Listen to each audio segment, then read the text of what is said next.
whistling, shouting, applause. Who can be met so loudly? An actor, a rock star, or maybe a successful businessman? No, it's a neurobiologist. This man is just a scientist. Well, how just? Who is this Andrew Huberman? If you don't know who Andrew Huberman is, that won't be the case for long. I'm Andrew Huberman. Oh, Andrew Huberman! And I'm a professor of neurobiology and ophthalmology at Stanford School of Medicine. By far the most watched and listened to episode in the history of this podcast. How do we explain the phenomenon that is this Huberman effect? The hype around Huberman's success is logical. The top places this podcast ranks, the top guests Andrew invites, the millions of views and subscriptions.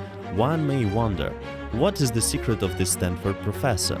How did he manage to make a several-hour podcast full of complex scientific terms popular in the era of fast content consumption? Who are Huberman Husbands? Why was Andrew locked in a cell as a teenager? And why does he always wear the same black shirt? My name is Better, and this is the story of a punk who became a professor.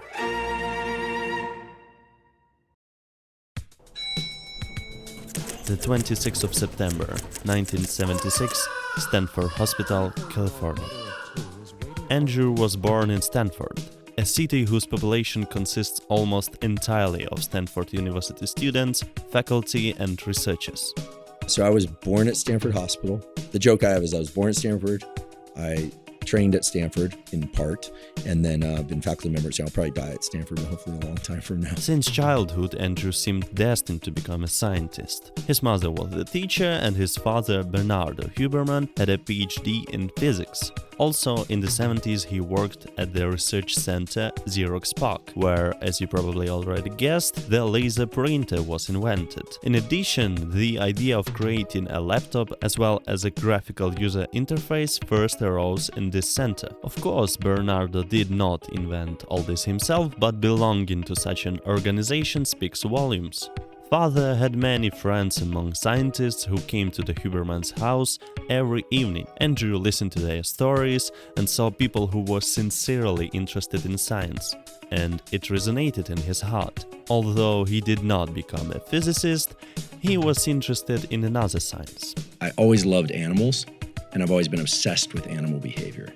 Like, just could watch Cousteau shows growing up, underwater life or animals hunting, animals doing anything. It's just so fascinating to me. So I've always been obsessed with animals. So Andrew was surrounded by science from an early age. And in general, Huberman calls his childhood magical. A lot of soccer, swimming. There were a large number of boys on his street of the same age with whom he could play. He spent his summers either at the Aspen Center for Physics or on vacation in Europe. At this age, Andrew was not an outstanding athlete or great student, but he had a genuine interest in animals and biology. Everything was wonderful, but trouble came from where little Andrew did not expect it. I was kind of immersed in science from a young age, but right about age 13, my parents split up, and he moved overseas. He moved to Denmark, and my mom was really struggling with the breakup. Andrew found himself in a difficult situation. Those previously fun evenings in the company of his father and other scientists turned into lonely meals for Huberman with his depressed mother. In addition, at that time puberty began in a young boy, which only added fuel to the fire. What started next can be described in a few words. I will be a punk. The future Stanford professor started hanging out near the campus, but not for academic purposes. Andrew joined a group of skateboarders. It was the period of the birth of a huge movement in this sport. In the skate park, Huberman met Danny Way, Rob Dyrdek. All you need to understand that these are not the last names in the skateboarding community, to say the least. Andy once even spent the night in the room of Tony Hawk, the most famous skateboarder in the world. This happened when Tony's parents picked up little Huberman. He was left alone after one skateboarding competition, and the Hawks picked up the little punk and led him into their son's bedroom. Who would have thought that 30 and something years later, Andrew would invite Tony on his podcast and tell him this story? What can you say? It is a small world. Skateboarding and a group of like-minded people distracted Andrew from domestic problems, but the solace had negative sides. And there I got exposed to a lot. I got exposed to drugs, alcohol, fights. I got exposed to a lot of kids that just didn't go to school, just didn't go. There were a bunch of, a lot of untoward elements. The hero of the story saw similar children without parental care and with school truancies and began to imitate them himself. Andrew almost completely stopped going to school, and such a behavior did not remain unnoticed. Because of truancy in the 9th grade, Huberman got put into a residential treatment program. Let's just say I did everything I could to resist getting taken away, but they took me away and put me under lock and key there. The future professor was not alone in this situation. It was kind of correctional center where there were many troubled teenagers. In some cases, their troubles were fatal. During Andrew's time there, a few teens died from overdoses of various substances they had smuggled in from outside. And I thought, I'm really stuck. Like, I'm genuinely stuck. Like, what am I going to do? I just didn't know where to go. So what happened was I eventually worked the program they gave me. Someone there said, listen, just like play the game. But eventually I realized I was like, they're asking questions that I actually want the answers to. Like, what's going on in my head? Why am I just letting my whole life go? Huberman was released on the condition that he enrolls in another school and begins working with a psychotherapist. The new school did not save our hero. He was truant again, skateboarded again, got into fights again. But what, or rather who, helped is the therapist. But that therapist was like the first person that really like paid attention. I was like, oh shit, it's a crazy thing to have somebody say, listen, we're gonna figure this out. There's something very powerful about that. It wasn't like, everything will be okay. It was like, we're gonna figure this out. Therapy started to help. Andrew gradually moved away from the punk style, stopped dyeing his hair and wearing strange clothes. Instead, he signed up for Muay Thai classes and started going to the gym. In high school, he dated a girl who had a positive effect on his life. She was a year older and, as Huberman says, she had a good work ethic, which influenced his attitude to hard work. But later, Andrew's girlfriend had to move because she entered college. At that moment, he was very attached to her and decided to go there as well. At that time, the future professor attended school classes, but it was not possible to call him a luminary of science. By some miracle, he managed to enter that college. I went there to be with her, and let's just say 2 quarters into it, I had more fights than I did time in class. And by the end of the year, I was basically flunking out. For a certain time, the girl served as a motivation that forced Huberman to change, but later, due to certain problems, they broke up. Andrew got a job in the Bagel Cafe, not the most prestigious job. On the 4th of July 1994, on the Independence Day of the USA, he got into a serious fight with knives, where he was protecting his friend's property. Fortunately, they won the fight and then the police showed up. And I remember one of the police officers congratulated me. He was like, good job or something. I just remember feeling like, this picture sucks. Like, here I am, I'm now 19 years old. No future in skateboarding. I barely went to class, getting in fights. I'd been thrown out of the dormitory. My girlfriend and I are split up. I work at the Bagel Cafe. Like, I was like, this is it. That was a turning point. Huberman had to make a difficult decision to return to his parents' house. After moving, he entered Foothill College. Andrew told himself that the only thing he was good at was memorizing information. Our hero took full advantage of this ability. He began to cram, learn, absorb information. From that moment on, Huberman had perfect grades in all but one course. I just was a machine. I listened to Rancid, listened to Bob Dylan, listened to classical music on loop, drank coffee, worked out, ran, studied, worked out, ran, studied. And my goal was to be on the far end of the curve. They used to publish the curve. And my goal is to become a better YouTuber. You can help me with this by subscribing, commenting and sharing this video. And of course, you can help financially. All the information is in the description. Back to the video. Eventually, Andrew ended up in Harry Caroline's lab. Harry turned out to be a very cool guy. He drove a black pickup truck, smoked cigarettes in the lab and drank coffee. During experiments, they gave rats MDMA, amphetamine, and this was not for fun but for scientific purposes. Huberman was finally returning to his roots. And I was learning so much neuroscience, and I was like a kid in a candy shop. I was like, this is amazing. Andrew studied, did research, tried to be like his extraordinary professor, and simply had fun. Carlyle once told Huberman that if he go to graduate school, he will be paid to do research, that is, to become a scientist. I hit a brick wall because I had a lot of resentment toward my dad. I felt, here's my dad, he was a scientist, he had, left us, all this kind of thing. And I realized if I didn't do this, if I didn't take this opportunity, it was gonna be the most foolish thing ever. So Huberman had a plan. He wanted to get a PhD, become a professor, do what he loves, and earn a living at the same time. Great plan, isn't it? However, easier said than done. Andrew had put in a lot of effort to become a specialist. He had to learn to speak properly, to think properly, and to devote his attention to the sometimes extremely monotonous work. Various methods were used. During work, Huberman set a timer for an hour or more, and until the timer reached the end, he did not allow himself to get up from his workplace.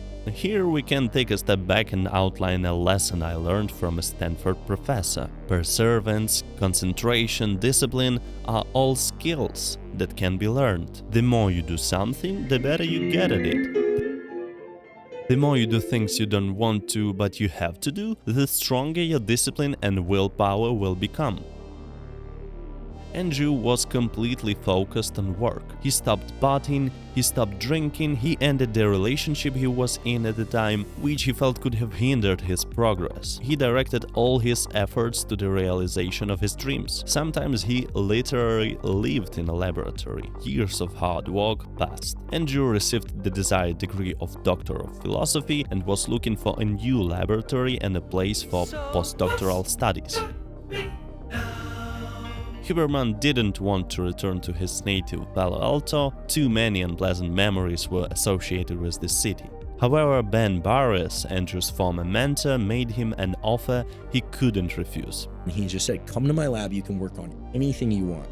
And I said, well, I want to work on this stuff that is related to what I was going to do at Harvard, but I don't want to compete with that lab. They're a big monster lab. And Ben was like, no, you have to work on that. It's like, I don't want to work on that. He's like, you have to. Like, Ben was a real fighter. So both labs began investigating genetic markers for retinal cells. All you need to understand is that everyone won the race because several discoveries were made in the field of ophthalmology, which further helped to better understand and solve vision problems. So, eventually, in 2005, Huberman completed his postdoctoral studies and continued to work in the laboratory of Ben Barres. At that time, he moved to the San Francisco Bay Area, and let's say his salary was not enough for everything. Who would have thought that at this moment the knowledge from his turbulent teenage years would come in handy? Andrew addressed Thrasher magazine, where he had several acquaintances. He offered his copywriting services. He was hired and eventually wrote a series of articles about music and some of the bands that were popular at the time. And he did it under the pseudonym Andy. That's how he was once called in a skateboarding community. This business gave a small but an income. After working Ben's lab for 6 years, Huberman decided to open his own laboratory.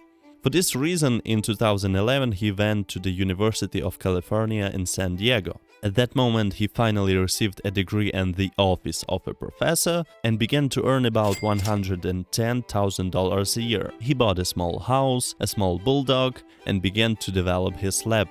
Andrew went into mad scientist mode again. And I hired a technician that I knew from Davis, and we just went ham. We were just experiments. I lived in the lab 2 or 3 days a week, brushing my teeth in the sink. My students were like, what's wrong with this guy?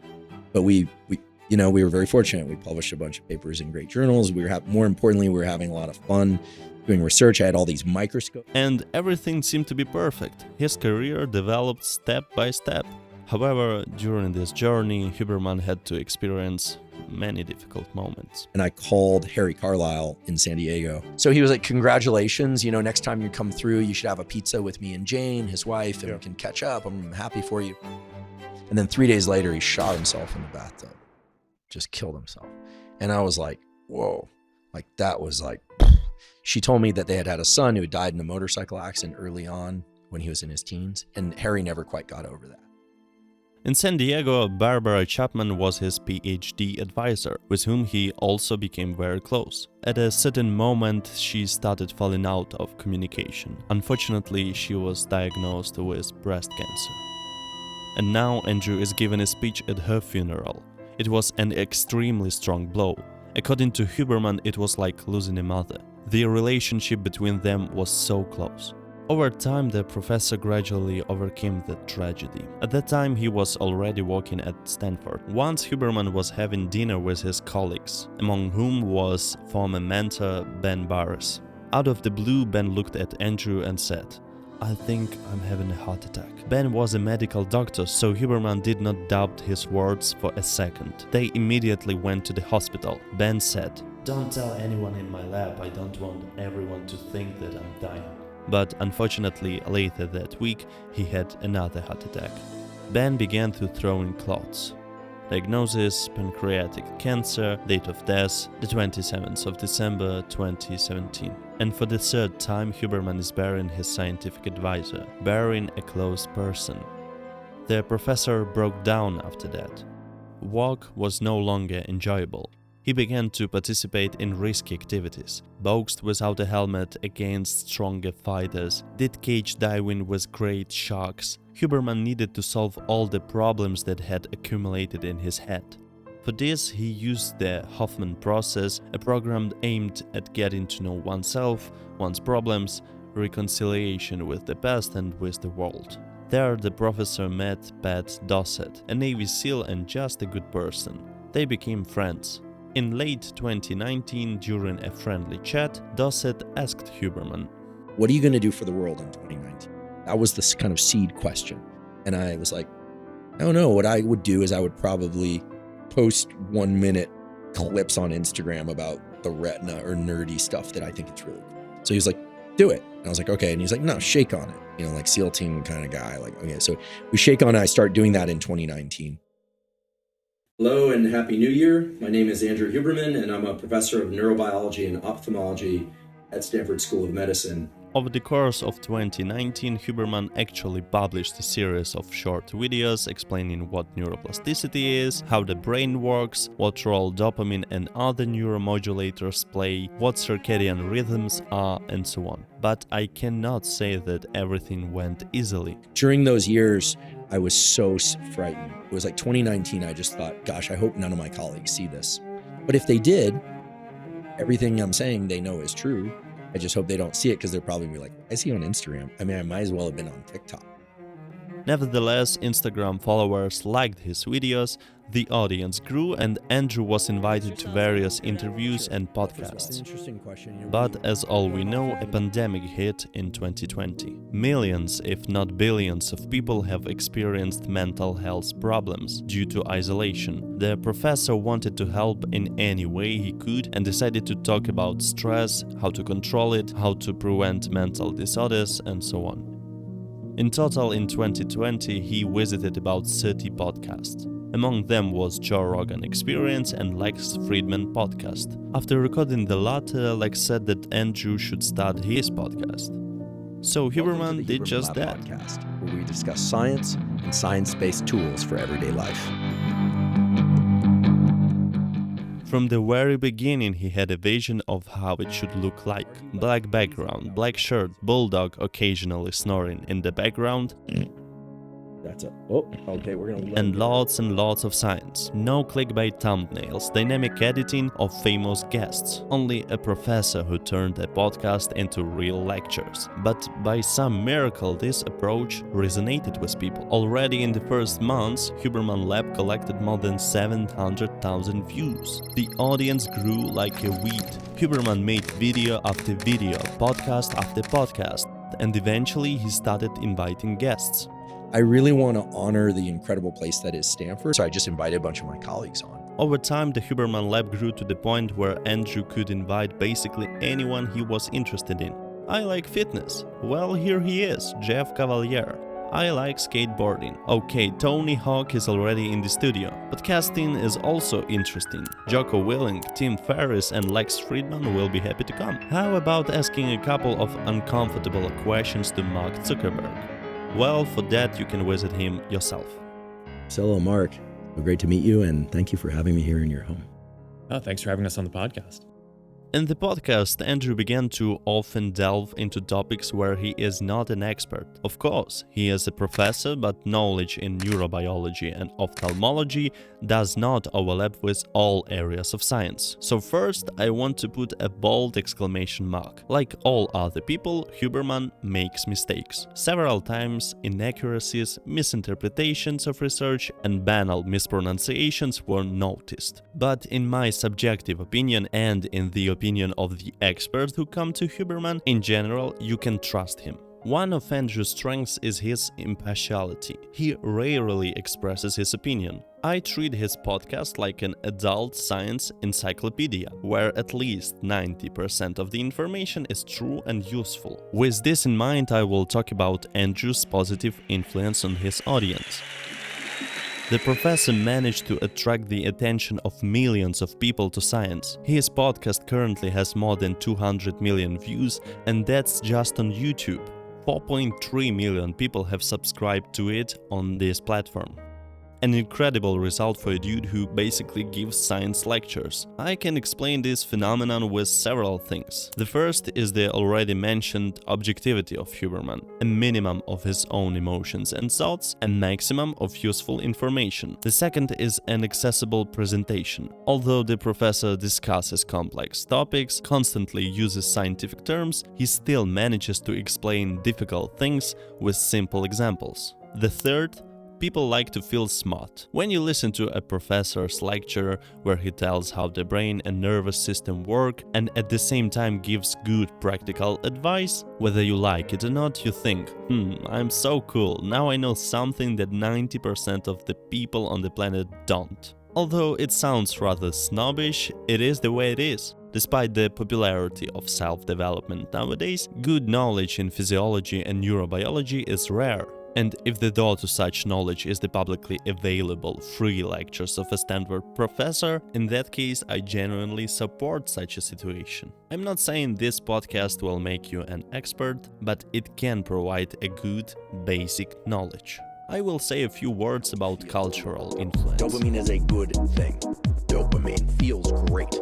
The rapid popularity of Huberman gave birth to a huge number of videos where people during the day, week or even months use their routine, useful habits that Andrew talks about. The first thing in the morning is to go outside, get some fresh air and sunlight into your eyes. After that, take a cold shower. Minimize the intake of carbohydrates until the evening. If necessary, use the non-sleep deep rest protocol. A whole movement of people who strive to optimize everything possible has formed. And of course, such approach has been made fun of. You don't take magnesium trionate when you go to bed? Psh, how's your sleep, dude? Then I immediately take a cold shower. And the thing about taking cold showers is the more you do them, the easier it does not get. After that, I meditate. I am a man. I am a man. I am a Huberman. Recently on social media this movement was called Huberman Husbands. The term refers to men who listen to Andrew's advice and try to live a healthier life.